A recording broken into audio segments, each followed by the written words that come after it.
Welcome है एक नए लेक्चर करंट इलेक्ट्रिसिटी के।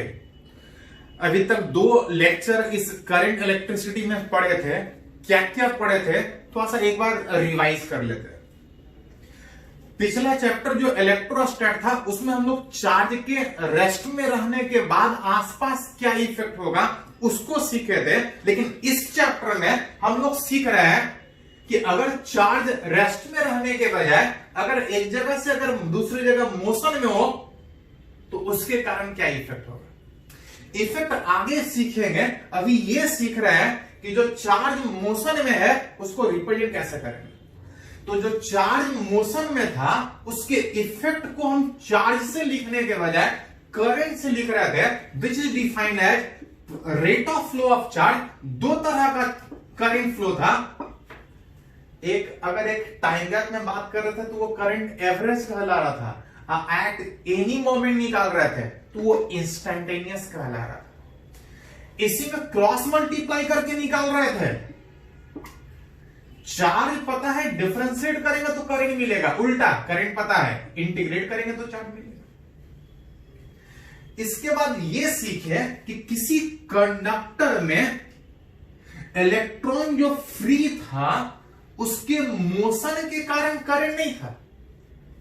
मोशन लेफ्ट से राइट जिस तरह से इलेक्ट्रॉन जाएगा राइट से लेफ्ट उसी तरह से जाएगा through any cross section. Net flow of charge zero होने के कारण कोई करंट नहीं पास करता था इलेक्ट्रॉन के मोशन के कारण। हाँ, जब हम पोटेंशियल डिफरेंस अप्लाई करते थे, इलेक्ट्रिक फील्ड अप्लाई करते थे तो हर एक इलेक्ट्रॉन एक खास डायरेक्शन में ड्रिफ्ट करता था। दैट वेलोसिटी जिसको बोलते थे ड्रिफ्ट वेलोसिटी। एक खास डायरेक्शन में इलेक्ट्रॉन शिफ्ट करता था, इलेक्ट्रॉन ड्रिफ्ट करता था। दैट वेलोसिटी इसको ड्रिफ्ट वेलोसिटी। उसी के कारण किसी क्रॉस सेक्शन से नेट फ्लो ऑफ चार्ज था जिसके कारण करंट पास कर रहा। जिस डायरेक्शन में बैटरी जोड़ रहे थे करंट उसी डायरेक्शन में पास कर रहा था, लेकिन इलेक्ट्रॉन अपोजिट में शिफ्ट कर रहा था। कितने वेलोसिटी से? तो V बराबर शायद आया था कि अगर करंट I है तो VT बराबर I बटा NAE, जिसको करंट डेंसिटी के टर्म में लिख रहे थे तो J बाई NE था। जिसको वेक्टर फॉर्म में लिख रहे थे तो जिधर करंट था उसी डायरेक्शन में करंट डेंसिटी था, लेकिन इलेक्ट्रॉन उल्टा में ड्रिफ्ट करने के कारण जब इसको वेक्टर में लिख रहे थे तो VT बराबर माइनस J बाई NE आ रहा था। ये था drift velocity, which is electric field के अप्लाई करने के बाद जो करंट पास कर रहा था उस ड्रिफ्ट के कारण पास कर रहा था, जिसका एक और फॉर्मूला हम लोग लिख रहे थे कि जो ड्रिफ्ट था इलेक्ट्रॉन का ड्रिफ्टिंग इलेक्ट्रिक फील्ड के अपोजिट में इसी इलेक्ट्रिक फोर्स के एक्सेलरेशन के कारण जो एक्सेलरेशन था QE by M into time, दो लगातार कोलिजन के बीच, जिसको रिलैक्सेशन टाइम हम लोग बोल रहे थे। ओवरऑल इसको जब लिखा जा रहा था तो जो ड्रिफ्ट वेलोसिटी आ रहा था E tau by mass of electron into electric field, जिसको वेक्टर में लिख रहे थे तो एक अपोजिट साइन आ रहा था कि जिधर भी इलेक्ट्रिक फील्ड अप्लाई करेंगे इलेक्ट्रॉन उल्टा में ड्रिफ्ट करेगा। और इसी दोनों को जब कंबाइन किए थे तो J बराबर सिग्मा E डिफाइन हुआ। ये लास्ट वाले लेक्चर में देखे किए थे। जो लोग लास्ट वाले लेक्चर नहीं देखे हैं थोड़ा जाके फिर से देखिए उसको। दोनों को कंबाइन करके रिलेट कर रहे थे तो आ रहा था कि किसी कंडक्टर जिसका कुछ मटेरियल था, जिसका कुछ कंडक्टिविटी था, कंडक्टिविटी था NE स्क्वायर टाउ बटा मास ऑफ इलेक्ट्रॉन। जिस मटेरियल का कुछ कंडक्टिविटी था, नेचर था मटेरियल का, फॉर ए गिवन मटेरियल जितना ज्यादा वोल्टेज जोड़ेंगे करंट उतना ज्यादा होगा, करंट डेंसिटी उतना ज्यादा होगा।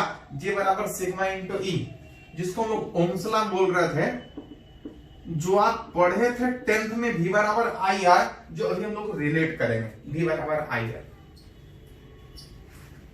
ये मटेरियल पे डिपेंड कर रहा था, जहां पे NH, जहां पे N था नंबर ऑफ इलेक्ट्रॉन नहीं, नंबर ऑफ फ्री इलेक्ट्रॉन जिसके कारण करंट पास करेगा, number of free electron per unit volume. और जिसका वैल्यू निकाले थे तो आया था density into Avogadro number by molar mass. ये सारा पिछले 2 लेक्चर में लोग कर चुके हैं ऑलरेडी। ये बता रहा था कि किसी मटेरियल का जितना ज्यादा कंडक्टिविटी होगा सेम वोल्टेज जोड़ने के बाद, सेम इलेक्ट्रिक फील्ड जोड़ने के बाद, जितना इसका वैल्यू ज्यादा होगा करंट उतना ज्यादा पास करेगा। मतलब ये बता रहा था हाउ इजीली मटेरियल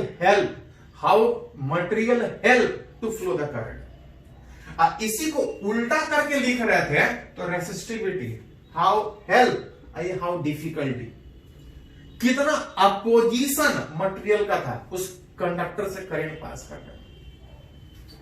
तो इतना हम लोग लास्ट वाले लेक्चर में सीखे थे, कुछ एग्जाम्पल भी सीखे थे।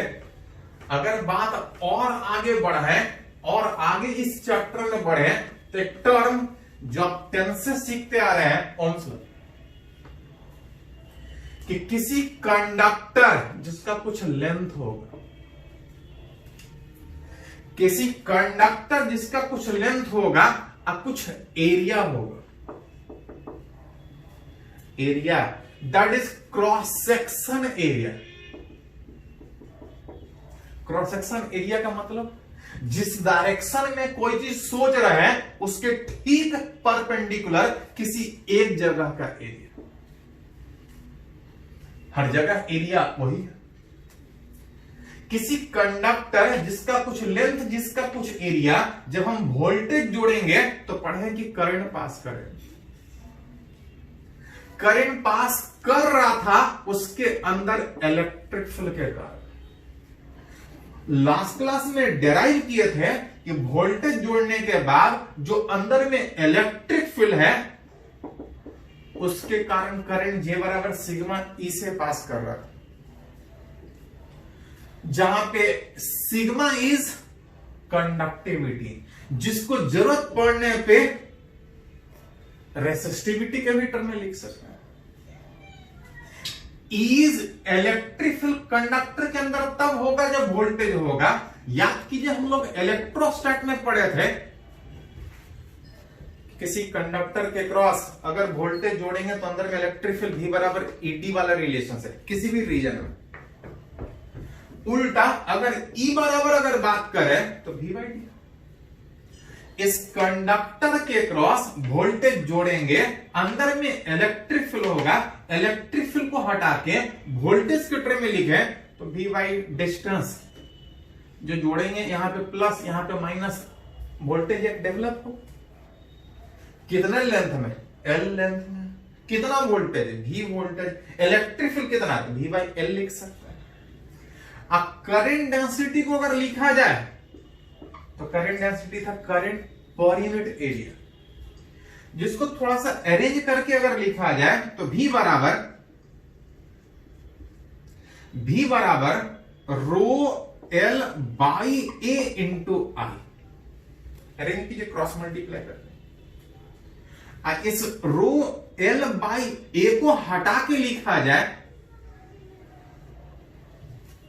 तो यही तो था आपका ओम्स लॉ, जहां पे वेयर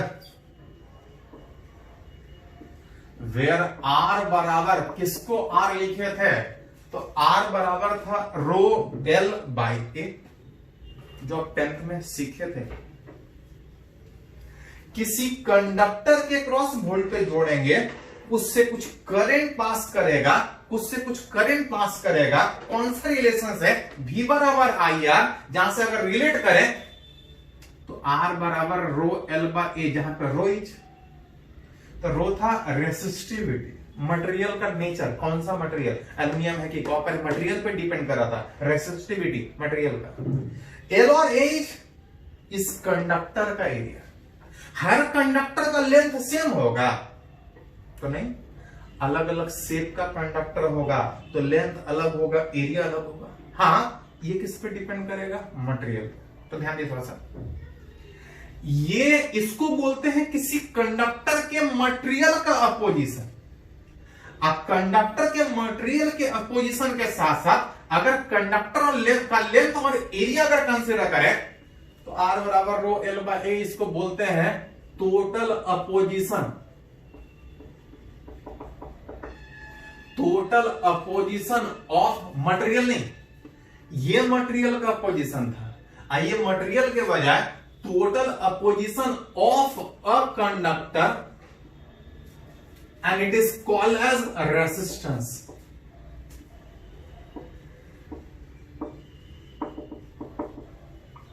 ध्यान दिए थोड़ा सा, एक है रेसिस्टिविटी, ये बता रहा कि कौन सा मटेरियल है, अनियम है, कॉपर है, कौन, जब तक मटेरियल सेम, रेसिस्टिविटी सेम होगा, लेकिन सेम मटेरियल का कंडक्टर अलग अलग शेप में होगा, उसका रेसिस्टेंस अलग अलग होगा। किसी कंडक्टर का करंट फ्लो में कितना रेसिस्टेंस है, कितना अपोजिशन है, R बराबर रो L बाय A।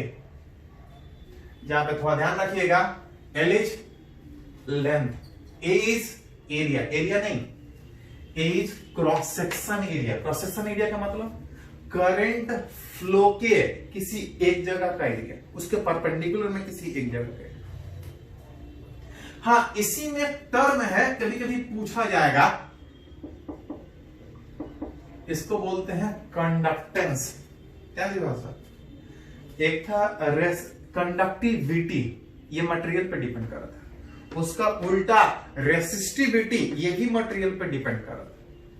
ये मटेरियल के साथ साथ पूरे बॉडी लेंथ एरिया सब मिला के मटेरियल पूरे बॉडी का पोजीशन। अब उसी में एक टर्म है जिसको कंडक्टेंस बोलते हैं। इसका अगर डिफिनीशन, अगर इसको कैपिटल G से लिखते हैं, इट इज रेसिप्रोकल ऑफ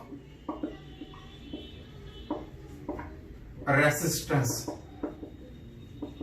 किसी कंडक्टर का शेप अलग अलग हो सकता है, मटेरियल अलग अलग हो सकता है, करंट फ्लो में opposition is called as resistance, उसका ठीक उल्टा इज कॉल्ड कंडक्टेंस। ये बता रहा था टोटल अपोजिशन, इसका ठीक उल्टा बता सकते हैं कि कोई कंडक्टर में जब वोल्टेज जोड़ेंगे तो करंट पास करेगा, कितना आसानी से करंट पास करेगा, ये उस पूरे बॉडी का कंडक्टेंस, दैट इज हेल्प। ये बॉडी का अपोजिशन, ये बॉडी का हेल्प, ये बॉडी का मटेरियल का अपोजिशन, ये बॉडी का मटेरियल का हेल्प। तो चार टर्म आया, एक कंडक्टिविटी जो मटेरियल पे डिपेंड करता था, रेसिस्टिविटी मटेरियल पे डिपेंड करता था, ये मटेरियल के साथ साथ इस बात पे भी डिपेंड करेगा कि कंडक्टर कौन सा शेप का है, लेंथ कितना, एरिया कितना। जहां पे थोड़ा सा ध्यान रखिएगा, रेसिस्टेंस का यूनिट पढ़े हम, यूनिट ऑफ रेसिस्टेंस क्या था, ओम था। अब उसी तरह से यहां पे अगर बात करें, रेसिस्टेंस का उल्टा है, अगर इसका यूनिट का बात कीजिएगा तो ओम का पावर उल्टा होगा -1, जिसको आप चाहें तो पर ओम भी पढ़ सकते हैं, या इसी को लिखा जाता है MHO। ओम का पर पावर -1 भी लिख सकते हैं, इसी को उल्टा करके लिखिएगा तो इसका यूनिट होता है mho, which is conductance, that is help. किसका, मटेरियल का नहीं, मटेरियल का हेल्प। ये ध्यान दीजिए थोड़ा सा, एक मटेरियल मतलब आयरन, कॉपर, कौन सा, एक है बॉडी कंडक्टर, दैट इज कैसा शेप का। चलो इसको पहले नोट कीजिए, तो कुछ आगे और नया नया बात सीखते हैं। पहले इसको नोट कीजिए।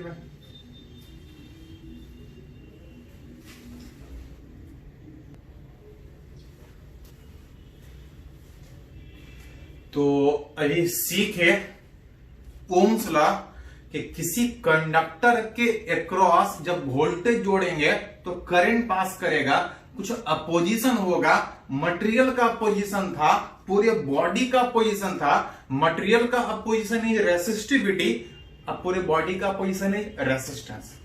मटेरियल का हेल्प इज कंडक्टिविटी, अब पूरे बॉडी का हेल्प इज कंडक्टेंस। चार नया टर्म। आगे बढ़ने से पहले एक दो एग्जांपल सीखते हैं उसी से रिलेटेड। जैसे कि देखिए, ये क्वेश्चन जेईई मेन में पूछा है 2015 में। बोल रहा है कि व्हेन अ पोटेंशियल डिफरेंस कितना दिया है 5 volt is applied across a wire, जिसका लेंथ दिया है, और उसके अंदर इलेक्ट्रॉन जो ड्रिफ्ट कर रहा है, शिफ्ट कर रहा है, ड्रिफ्ट स्पीड दिया। किसी कंडक्टर के अंदर वोल्टेज जोड़ने के बाद ड्रिफ्ट वेलोसिटी दिया है, अब पूछ रहा है कि उस मटेरियल का रेसिस्टिविटी कितना होगा जब इलेक्ट्रॉन डेंसिटी मतलब number of electron per unit volume दे दिया। पूछ रहा रेसिस्टिविटी, दिया है ड्रिफ्ट वेलोसिटी। सबको थोड़ा सा अरेंज करना पड़ेगा।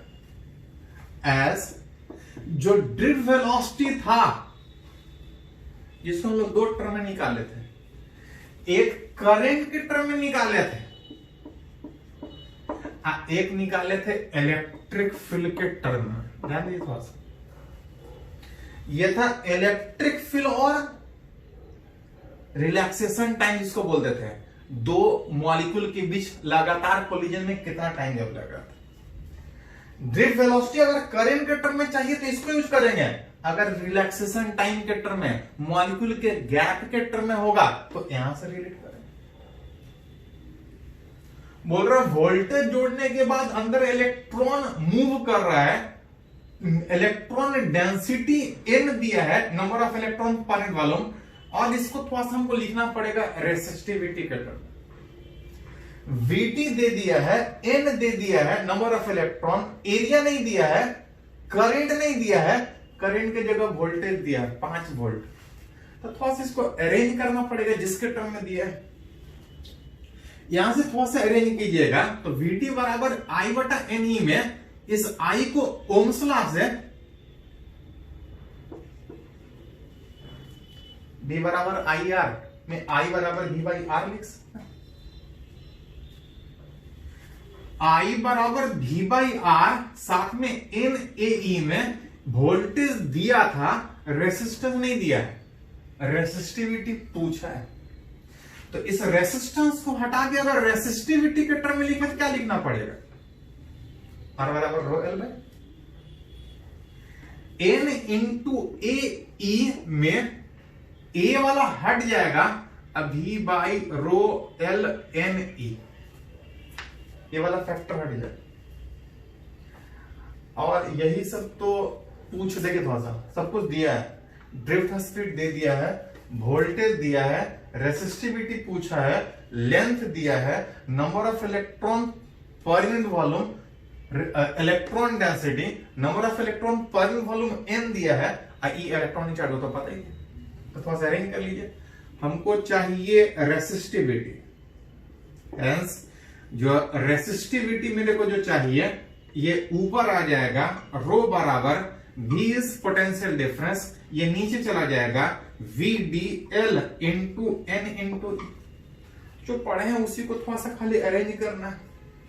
पोटेंशियल डिफरेंस दिया है 5 वोल्ट, ड्रिफ्ट स्पीड दिया है 2.5 into 10 to the power -4, L is length 0.1, N is electron density per unit volume, number of electron दिया है 8 इंटू 10 टू द पावर 28,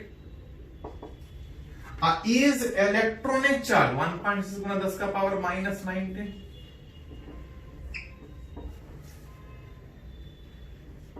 सारा डाटा पता है, थोड़ा सा अरेंज करके निकाल सकते। ये जेईई मेन में पूछा था।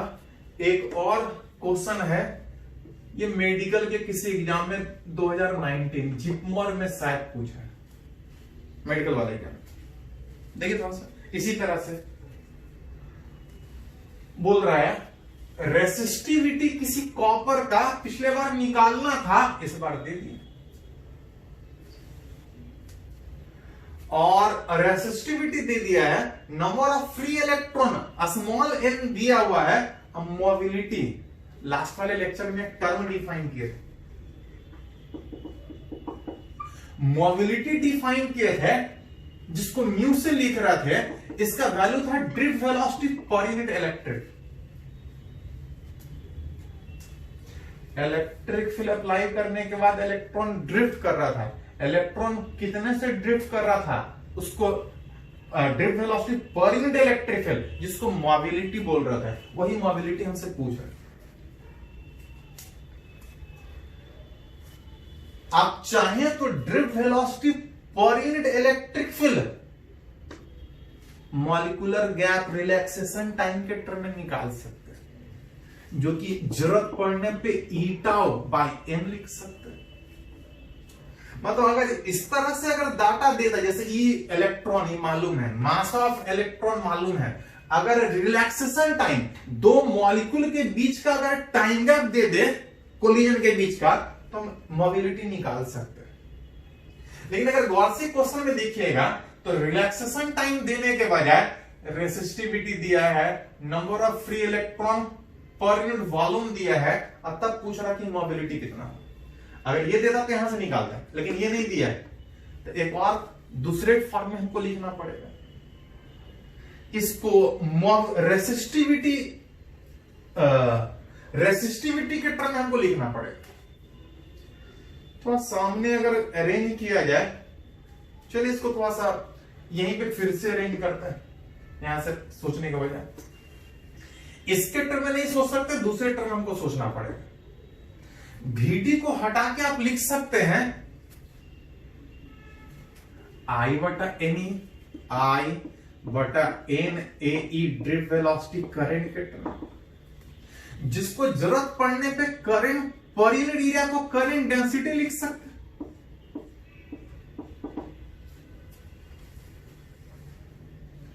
और करंट डेंसिटी को लिखना चाहे तो याद कीजिए थोड़ा सा, J बराबर सिग्मा रेसिस्टिविटी इंटू इलेक्ट्रिफिल हट जाएगा, जिसको हटा के लिखिएगा कंडक्टिविटी बाय NE। लेकिन याद कीजिए थोड़ा सा, यहां पे कंडक्टिविटी में देने के बजाय हमको रेसिस्टिविटी में दिया है।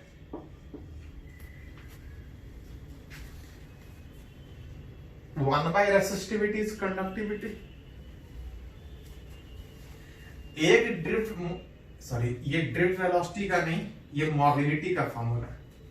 ये मोबिलिटी एटॉमिक गैप के टर्म में, रिलैक्सेशन टाइम के टर्म में, ये उसके मटेरियल के कंडक्टिविटी और रेसिस्टिविटी के टर्म में, जिसके टर्म में पूछा जाए थोड़ा सा अरेंज करना पड़ेगा। सारा जो फॉर्मूला आप पढ़े, रेसिस्टिविटी दे दिया था, कितना दिया है 1.72 into 10 to the power -8। Number of electron per unit volume दे दिया है 8.5 into 10 to the power -28 plus 28। और इलेक्ट्रॉनिक चार्ज ये तो पता ही है 1.6 गुना 10 का पावर -19। आप चाहें तो आंसर निकाल सकते हैं। मोबिलिटी जिसके टर्म में पूछेगा उसके टर्म में आप सोच सकते हैं। चलिए इसको नोट करो, तो कुछ और पॉइंट इसी टॉपिक पे थोड़ा सीखते हैं।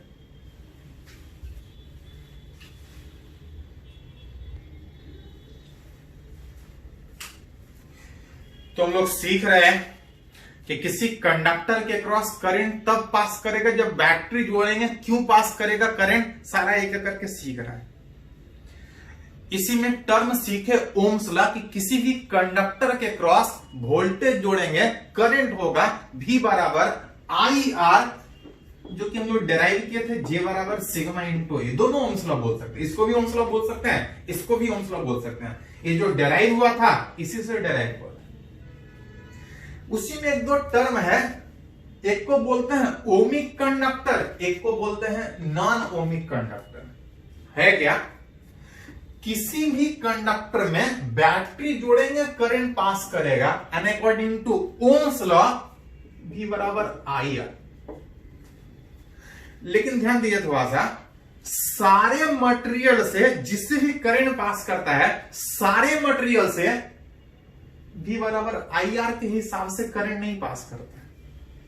वोल्टेज जोड़ेंगे करंट पास करेगा, लेकिन सारे मटेरियल से V बराबर IR से नहीं पास करेगा।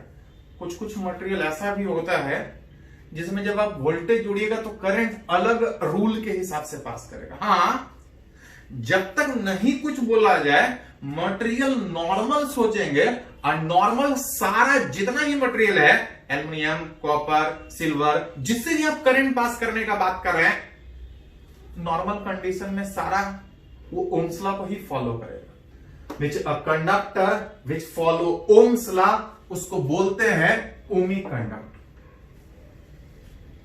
विच ओम्स लॉ मतलब V बराबर IR, दैट इज V बराबर IR। इसी में कभी कभी पूछा जाता है इसको ग्राफ से दिखाइए, ग्राफिकली रिप्रेजेंट करके बताइए। तो पढ़े हैं कि as from Ohm's law V बराबर as from Ohm's law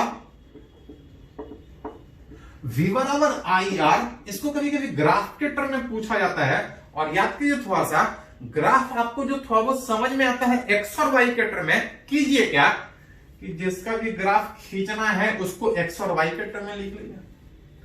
voltage अगर वाई एक्सिस के लॉन्ग है, करंट अगर एक्स एक्सिस के लॉन्ग है, तो आप बोल सकते हैं कि ये y बराबर mx के फॉर्म में दिख रहा है। y बराबर mx के फॉर्म में दिखने का मतलब ग्राफ स्ट्रेट लाइन। अब ग्राफ जो स्ट्रेट लाइन होगा ऑरिजिन से पास करेगा, x से कुछ एंगल बनाएगा, जहां पे x से कितना एंगल बनाएगा ये m बताता है कि x के साथ एंगल कितना बनेगा, विच m बराबर tan थीटा, जो कि बता रहा है कि किसी भी कंडक्टर जिसमें ओम्स लॉ के हिसाब से करंट पास करे, दैट इज V बराबर IR से, that is called as ohmic conductor, जिसको ग्राफिकली अगर दिखाइएगा तो V वर्सेस I का ग्राफ स्ट्रेट लाइन होगा। विच जैसे जैसे वोल्टेज बढ़ेगा करंट भी बढ़ेगा।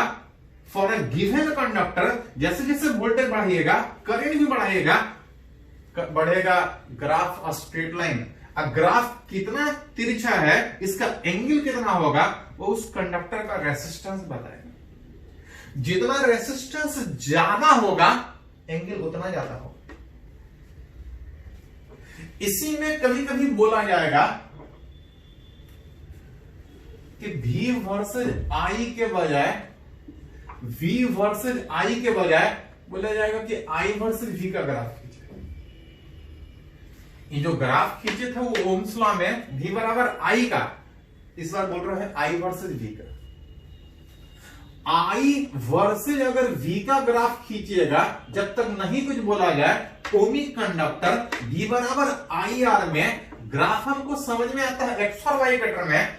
V इस बार x के तरफ है और I इस बार y के तरफ, जिसको लिखिएगा तो y बराबर 1/r, ये y बराबर mx के फॉर्म में आ रहा है। ग्राफ अभी भी स्ट्रेट लाइन, जो x से कुछ एंगल बनाएगा, x से कितना एंगल बनाएगा वो m बताता है, लेकिन इस बार जो m है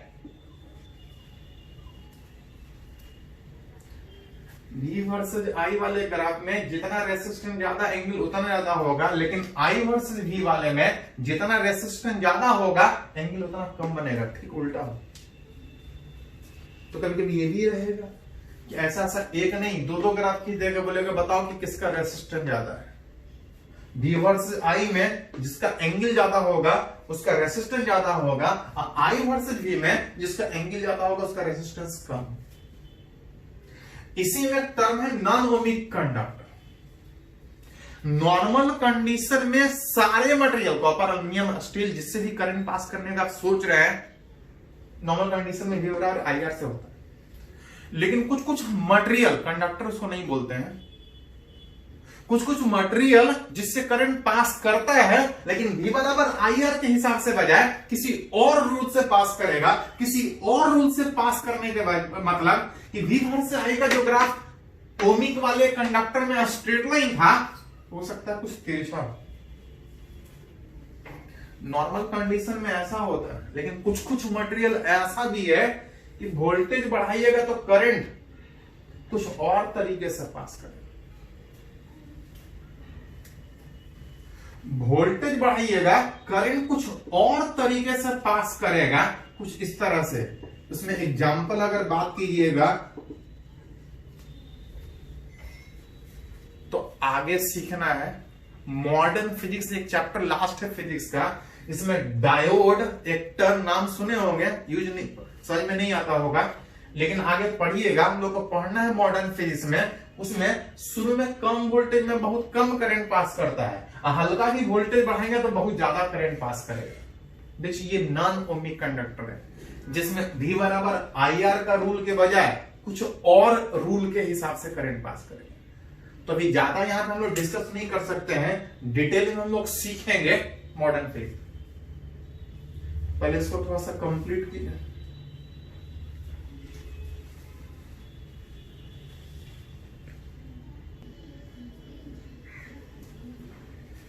तो अभी एक टर्म सीखे ओम्स लॉ कि किसी भी कंडक्टर के क्रॉस अगर वोल्टेज जोड़िएगा तो करंट पास करेगा। और जो करंट पास कर रहा था ओम्स लॉ के हिसाब से V बराबर I R। जहां पे एक नया टर्म आया रेसिस्टेंस, जो बता रहा था कि किसी बॉडी से जो करंट पास करेगा पूरा बॉडी अपोज कितने से करेगा, पूरा बॉडी अपोज कितने से करेगा, दैट इज रेसिस्टेंस। थोड़ा सा उसी को सीखेंगे कि है क्या, किसी बॉडी का रेसिस्टेंस कितना होगा निकालेंगे कैसे, उसके बारे में थोड़ा सीखें। पढ़े हैं रेसिस्टेंस का फॉर्मूला R बराबर रो एल बाय, जहां पे रो इज ये मटेरियल का टेंडेंसी था, मटेरियल का अपोजिशन, इसको रेसिस्टिविटी बोल रहे थे। जब तक मटेरियल सेम है रेसिस्टिविटी सेम है, मटेरियल अलग होगा रेसिस्टिविटी अलग होगा। ये था मटेरियल का अपोजिशन, ये था पूरा बॉडी का अपोजिशन। बॉडी अलग अलग शेप का हो सकता है, सेम मटेरियल होने के बावजूद बॉडी अलग अलग शेप का होगा। तो ये मटेरियल का अपोजिशन, ये पूरे कंडक्टर का opposition, that is resistance. R बराबर रो एल बाय ए में थोड़ा सा कैलकुलेट करना सीखेंगे कि अगर कोई कंडक्टर दिया है उसका रेसिस्टेंस कितना है। जहां पे रो एल बाय ए में एल इज, तो थोड़ा ध्यान रखिएगा, कभी कभी लोग कंफ्यूज रहते हैं कि लेंथ कंडक्टर का लेंथ तो कौन सा, ये वाला कि ये वाला। तो L is length of conductor which is कौन सा वाला, along the direction of current. किसी मटेरियल से करंट जिस डायरेक्शन में पास कर रहा है, सेम मटेरियल हो सकता है करंट इधर से भी पास करे, हो सकता है इधर से भी पास करे।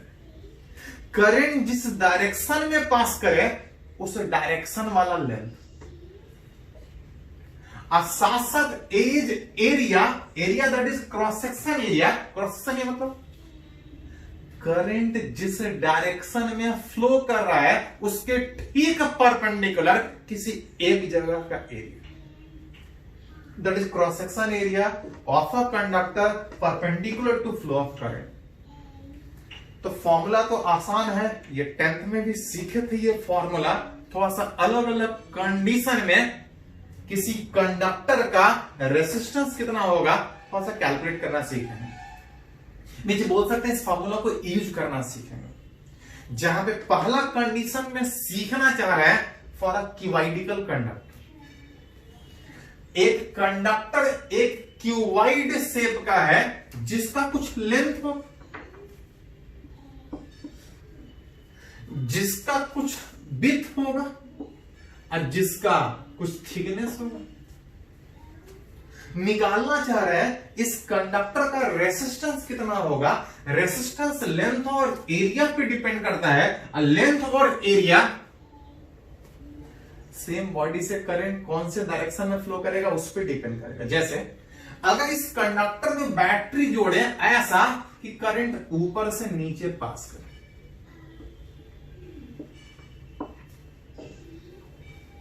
करंट ऊपर से जब नीचे पास करने का बात होगा, इस ए से बी के डायरेक्शन में निकालना चाहे रेसिस्टेंस कितना होगा। रेसिस्टेंस था, करंट चाहे किसी भी डायरेक्शन से पास करे, मटेरियल सेम है तो रेसिस्टिविटी सेम हो, रेसिस्टिविटी सेम होगा। एल इज लेंथ, लेंथ कौन सा वाला, जिस डायरेक्शन में करंट पास कर रहा है। करंट इस डायरेक्शन में पास कर रहा है, इस डायरेक्शन में करंट कंडक्टर का लेंथ कितना होगा, ये नहीं होगा लेंथ। करंट इधर पास कर रहा है, इस डायरेक्शन में मटेरियल कितना दूर तक था, 30 थिकनेस था। उस करंट फ्लो के परपेंडिकुलर जो क्रॉस सेक्शन एरिया होगा, करंट ऊपर से नीचे आ रहा है उसके ठीक परपेंडिकुलर ये वाला क्रॉस सेक्शन एरिया, जिसका लेंथ L अब विड्थ B, तो एरिया हो जाएगा L इंटू B। इसी कंडक्टर से करंट अगर इस डायरेक्शन से इस डायरेक्शन में अगर पास करे तो करंट अगर इस C से D वाले इस डायरेक्शन में पास करे तो रेसिस्टेंस कितना? तो करंट चाहे किधर से ही पास करे मटेरियल वही होगा। L is length. लेंथ का मतलब था कि जिधर करंट जा रहा है उस डायरेक्शन में कितना लेंथ, यहां पे L होगा। इस डायरेक्शन के ठीक परपेंडिकुलर ये वाला है, इसका विड्थ है B, थिकनेस T, एरिया हो जाएगा B इंटू T। मतलब सेम कंडक्टर से अलग अलग डायरेक्शन से करंट पास करेगा, लेंथ और एरिया अलग अलग होगा, रेसिस्टेंस अलग अलग होगा। उस तरह से निकाल, जैसा पूछा जाए उस हिसाब से रिलेट होगा। कुछ और कंडीशन में सीखेंगे, पहले इसको थोड़ा सा नोट कर लीजिए।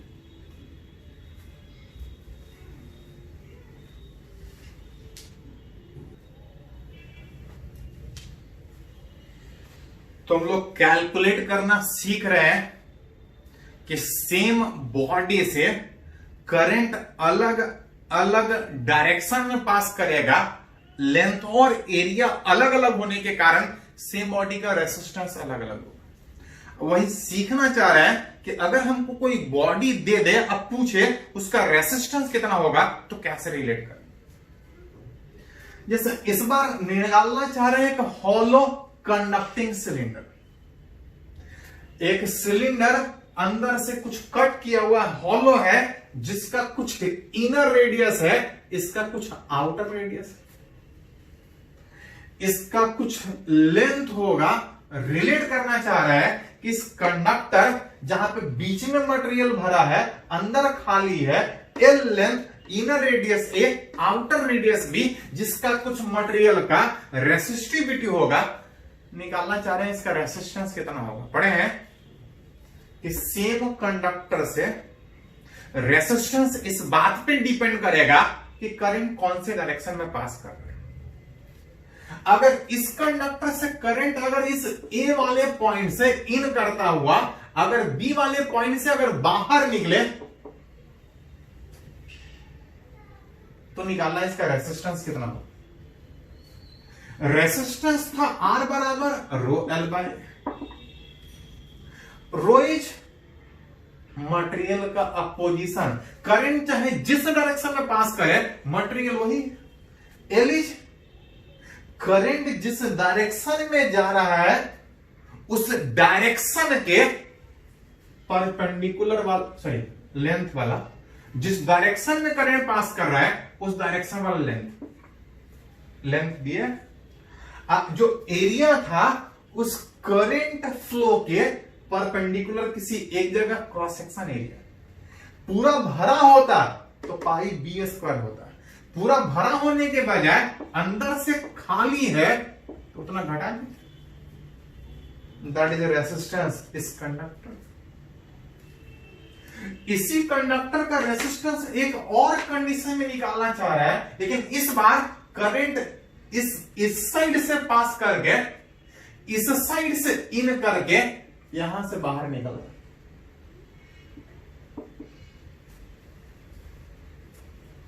कंडक्टर में करंट इधर से पास किया था तो रेसिस्टेंस कितना, उसी में बोल रहा है कि करंट इस डायरेक्शन में पास करने के बजाय, वही बॉडी है लेकिन करंट इस डायरेक्शन में पास करने के बजाय करंट इस डायरेक्शन में पास कर रहा है। इस डायरेक्शन में पास करने का मतलब कि जैसे यहां से करंट इन करेगा, खाली करंट इधर नहीं जाएगा, करंट चारों तरफ फैलेगा। अंदर से इन कर रहा है तो बाहर से निकलेगा, लेकिन जब इन करेगा तो खाली इधर नहीं, चारों तरफ पास करेगा। मतलब उस सिलिंड्रिकल बॉडी में चारों तरफ करंट इस तरह से सिलेंडर के शेप में बाहर निकल रहा होगा, अतः हमको रेसिस्टेंस चाहिए।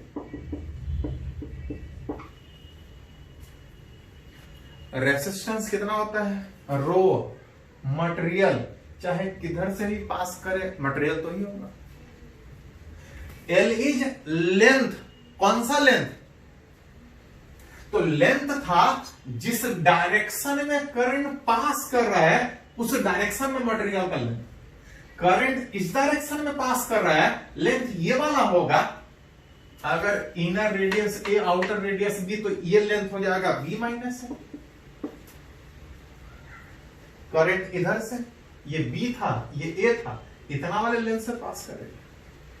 और उस करंट फ्लो के परपेंडिकुलर वाला एरिया, तो करंट खाली इधर नहीं इन कर रहा है, चारों तरफ इन कर रहा है। चारों तरफ एक सिलेंडर के शेप में बाहर जाएगा।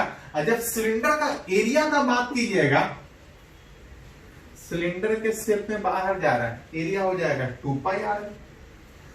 जहां पे आर इज रेडियस, गवर्न क्या है कि करंट खाली यहां से इन नहीं कर रहा है, धीरे धीरे वो चारों तरफ फैल रहा है, धीरे धीरे बढ़ रहा है। तो जब करंट बढ़ेगा तो रेडियस ये वाला लेंगे कि ये वाला लेंगे? तो करंट यहां से भी पास किया, करंट यहां से भी पास किया, करंट यहां से भी पास किया, तो रेडियस ये वाला ले सकते हैं ना ये वाला ले सकते हैं। वैसे केस में ना ये ले पाएंगे ना ये ले पाएंगे, मतलब कोई रेडियस लिख ही नहीं पाएंगे, क्योंकि हर जगह से करंट पास कर रहे। जब किसी क्वेश्चन में इस तरह का दिक्कत होता है, कोई रेडियस लिख ही नहीं पाता है, ना यहां वाला ना यहां वाला, मतलब आप क्वेश्चन बना नहीं सकते। इस क्वेश्चन को एक साथ बना ही नहीं सकते, क्योंकि अलग अलग जगह रेडियस अलग अलग है। ऐसे केस में याद कीजिए, फिजिक्स में सीखे कि जब पूरे बॉडी का रेसिस्टेंस एक साथ नहीं निकाल पाएंगे, तो पहले छोटा सा एलिमेंट का रेसिस्टेंस निकालेंगे, छोटा सा उसमें टुकड़ा का रेसिस्टेंस निकालेंगे, और टोटल निकालना हो तो एक करके इंटीग्रेट करके जोड़ना पड़े। छोटा सा एलिमेंट कैसा लेते हैं? तो छोटा सा एलिमेंट ऐसा लेते हैं कि जो दिक्कत था, क्या दिक्कत था? जैसे जैसे बढ़ रहा था रेडियस चेंज कर रहा। तो एलिमेंट ऐसा लेते हैं कि जो क्वेश्चन को बनाने में दिक्कत हो रहा था, एलिमेंट लेने के बाद दिक्कत नहीं होना चाहिए। विच इज यहां से आर रेडियस पे छोटा सा थिकनेस का, छोटा सा थिकनेस का, डीआर थिकनेस का एक एलिमेंट लेंगे, चारों तरफ से करंट पास कर रहा है, चारों तरफ एक सिलेंडर का एलिमेंट लेंगे, पहले इससे करंट पास का रेसिस्टेंस निकालेंगे, पहले इससे करंट पास का रेसिस्टेंस निकालेंगे, और टोटल निकालना है तो जोड़ लेंगे। मतलब अभी हमको निकालना पूरे से है, लेकिन पूरे से निकालने के बजाय पहले आर रेडियस पे बीआर थिकनेस वाले हॉलो सिलेंडर का रेसिस्टेंस निकालना पड़ेगा, और टोटल निकालने के लिए इंटीग्रेट, जहां पे रो इज मटेरियल, एल इज जिस डायरेक्शन में करंट पास कर रहा है, तो करंट इतना दूर से ही पास करने का बात है, इतना दूर नहीं, इतना दूर से पास करने का बात है जिसका लेंथ थिकनेस डीआर है। पहले डीआर थिकनेस वाले लेंथ का रेसिस्टेंस निकालना है, और उसके ठीक परपेंडिकुलर चारों तरफ सिलेंडर का एरिया।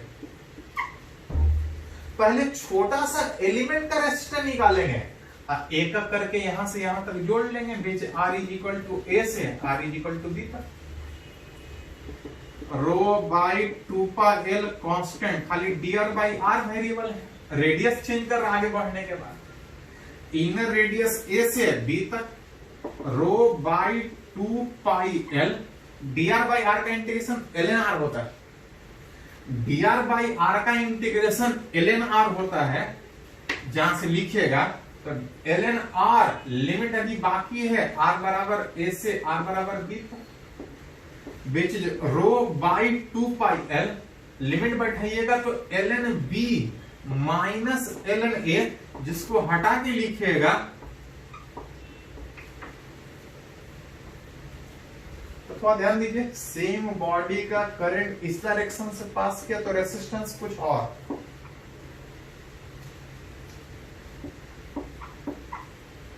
सेम बॉडी से करंट इस डायरेक्शन में पास किया तो रेसिस्टेंस कुछ और, इस डायरेक्शन में पास किया तो रेसिस्टेंस कुछ और। थोड़ा सा एलिमेंट वाला प्रोसेस ध्यान में रखिए कि पूरे बॉडी में अलग अलग जगह अलग अलग रेडियस, इसलिए पूरे को एक साथ सोच ही नहीं सकते, एरिया लिख ही नहीं पा रहे। पहले छोटे से एलिमेंट का रेसिस्टेंस निकाले, विच इज डीआर थिकनेस का, और टोटल निकालना था इतना था, तो इंटीग्रेट कर ले। एक आप एग्जाम्पल और देखते हैं इस तरह का, पहले इसको नोट कीजिए।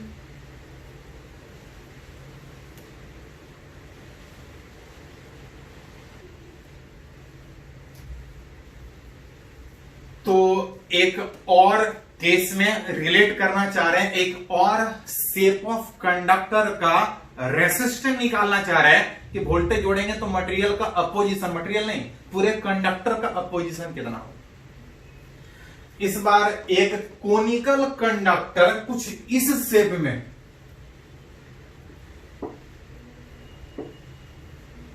एक कोनिकल कंडक्टर जहां पे मटेरियल पूरा में भरा है, जिसका कुछ रेसिस्टिविटी होगा, करंट उस एक डायरेक्शन से इन करता हुआ दूसरे डायरेक्शन से बाहर निकल,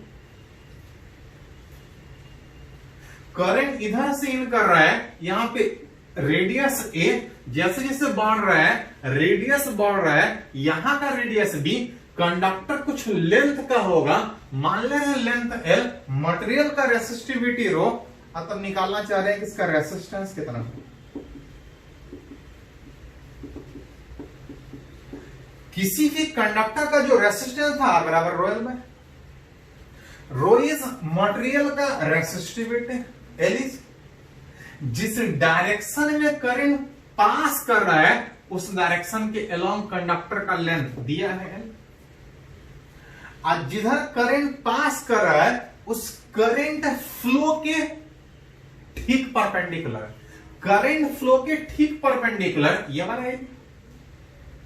लेकिन देख सकते हैं कि जैसे जैसे आगे बढ़ेंगे एरिया बढ़ रहा है, और जब एरिया बढ़ेगा तो कोई एक एरिया लिख ही नहीं पाएंगे, ना यहां का ना यहां का, क्योंकि हर जगह से करंट पास कर रहा है। कोई एक एरिया नहीं लिख पाएंगे, मतलब इस क्वेश्चन को आप एक साथ नहीं बना पाएंगे। तो तरीका ये है कि पहले एक छोटा सा एलिमेंट लो, पहले उसका रेसिस्टेंस निकालो, और टोटल निकालना है तो एक करके इंटीग्रेट। उसके लिए पहले एलिमेंट लेना पड़ेगा, एलिमेंट ऐसा कि जो दिक्कत पूरे क्वेश्चन को बनाने में था, टुकड़े को तोड़ने के बाद एलिमेंट लेने के बाद वो दिक्कत नहीं होना चाहिए। क्योंकि जो दिक्कत पूरे क्वेश्चन को बनाने में था, छोटा सा एलिमेंट लेने के बाद अगर वही दिक्कत रह गया तो एलिमेंट लेने का कोई फायदा नहीं। करंट फ्लो में एरिया अलग अलग जगह अलग अलग था, दिक्कत एरिया का था। तो आप देख सकते हैं कि इस करंट फ्लो के परपेंडिकुलर में अगर यहां से x डिस्टेंस पे अगर dx थिकनेस का अगर एक इस तरह से एलिमेंट लें तो करंट फ्लो में पहले इसका रेसिस्टेंस निकालेंगे और टोटल निकालना होता है ऐसा सा जोड़ लें। रो हर जगह जब तक नहीं कुछ बोला जाए सेम हो। एल इज लेंथ, जिस डायरेक्शन में करंट फ्लो का बात है उस डायरेक्शन में उस कंडक्टर का लेंथ। लेकिन अभी पूरे का निकालने के बजाय अभी इस एलिमेंट का निकाल रहे हैं। करंट इधर से पास कर रहा है, छोटा सा थिकनेस dx। करंट फ्लो के ठीक परपेंडिकुलर जहां पे r इज रेडियस, यहां का रेडियस ए दिया है, यहां का रेडियस बी दिया है, लेकिन यहां का रेडियस पता नहीं है तो पहले हमको निकालना पड़ेगा यहां का रेडियस कितना है। अगर गौर से देखिएगा तो बोल सकते हैं कि ए से यहां पे रेडियस ज्यादा होगा,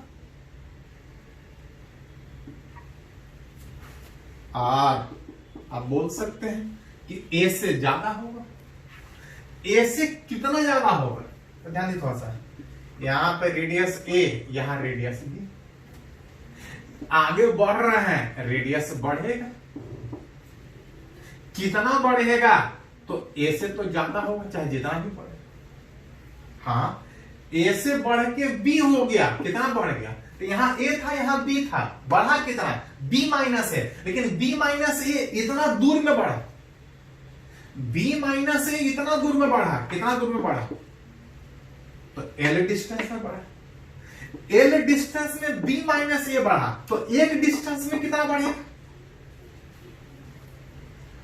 एल लेंथ में बी माइनस ए बढ़ा, यहां ए था यहां बी था, बढ़ा बी माइनस ए। एल लेंथ में बी माइनस ए बढ़ा तो एक लेंथ में कितना, बी माइनस ए बढ़ी। एक लेंथ में B minus A by L बढ़ा तो यहां से x लेंथ में कितना बढ़ेगा, इतने लेंथ में इतना बढ़ा तो इतने लेंथ में कितना बढ़ेगा, तो हर जगह बराबर तरीके से बढ़ने के कारण आप प्रोपोर्शनिटी वाला रूल लगा सकते हैं। यहां पे a यहां पे b, इतने लेंथ में बढ़ के हुआ b माइनस है, एक लेंथ में बढ़ा तो b minus a by l, एक लेंथ में बढ़ा b minus a by l, तो x लेंथ में कितना बढ़ेगा। फिर से देख लीजिए, रेडियस नहीं मालूम है, निकालना है a से ज्यादा, कितना ज्यादा, तो इतने लेंथ में इतना बढ़ा तो एक लेंथ में इतना बढ़ेगा, एक लेंथ में इतना बढ़ा तो x लेंथ में कितना बढ़ेगा, तो मल्टीप्लाई कर लो। मतलब पाई आर स्क्वायर में जो रेडियस वहां पे होगा which a plus B minus a by l into x का होल स्क्वायर। इंटीग्रेशन में x वेरिएबल है, एक करके यहां से स्टार्ट करके यहां तक जाना है, जीरो से चलते। प्रोसेस थोड़ा सा समझना है, बाकी तो कैलकुलेशन।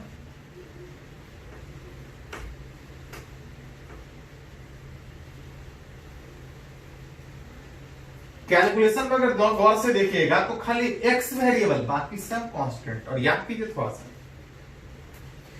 किसी भी इंटीग्रेशन में कांस्टेंट से कोई फर्क नहीं पड़ता है। dx बाय एक्स स्क्वायर का इंटीग्रेशन -1/x होता है,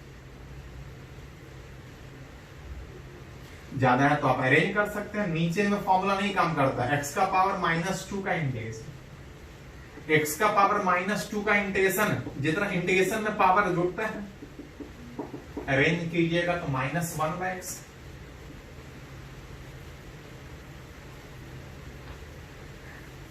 कांस्टेंट से कोई फर्क नहीं पड़ेगा। अगर यहाँ पे ax प्लस बी का होल स्क्वायर रहता, a और b अगर कांस्टेंट रहता तो इस a और b से कोई फर्क नहीं पड़ता, अभी भी ये dx बाई एक्स स्क्वायर के जैसा दिखता। और dx बाई एक्स स्क्वायर का इंटीग्रेशन -1/x है, अभी भी इसका इंटीग्रेशन -1/x होगा, लेकिन x के बजाय यहाँ पे ax प्लस b है। कांस्टेंट से कोई फर्क नहीं पड़ेगा। dx बाय एक्स स्क्वायर का इंटीग्रेशन -1/x, तो इसका भी उतना ही होगा, बस x के जगह पे ax प्लस b। आसपास ट्रिक में याद कीजिए, x का जो मल्टीपल में था, डिफरेंशिएशन करते थे तो उतना से मल्टीप्लाई करना पड़ता था, और जब डिवीजन करते थे तो उस मल्टीपल से डिवाइड करना पड़ता था। इंटीग्रेशन डिफरेंशिएशन में मल्टीप्लाई और इंटीग्रेशन में डिवाइड, यही दो चार वही इंटीग्रेशन पूरे 12th में जरूरत पड़ता है। अगर इसको इंटीग्रेट किया जाए तो r बराबर, रो हर जगह सेम था, पाई कांस्टेंट बाहर, dx बाई ये सब कांस्टेंट, कोई फर्क नहीं पड़ेगा। dx बाई अभी भी dx बाई एक्स स्क्वायर के जैसा दिख रहा है, इंटीग्रेशन -1/x। -1/x के जगह पे यहां पे इतना बड़ा है a plus B minus a by l into x. बस x का जो मल्टीपल है डिफरेंशिएशन में मल्टीप्लाई करना पड़ेगा और इंटीग्रेशन में डिवाइड। ये कांस्टेंट है, अंदर रखे बाहर रखे कोई फर्क नहीं पड़ेगा। हाँ, लिमिट बाकी है, कहां से कहां तक।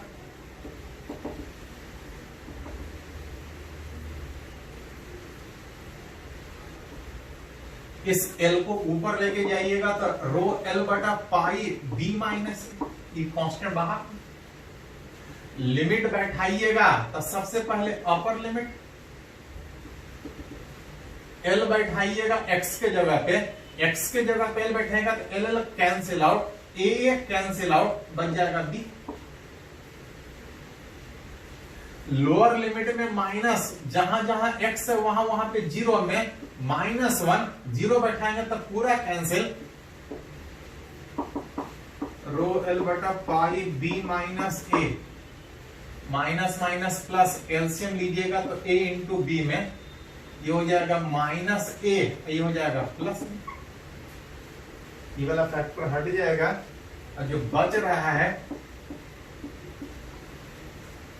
ये बहुत बार पूछा भी गया था, ध्यान रखिएगा। r बराबर रो l बाई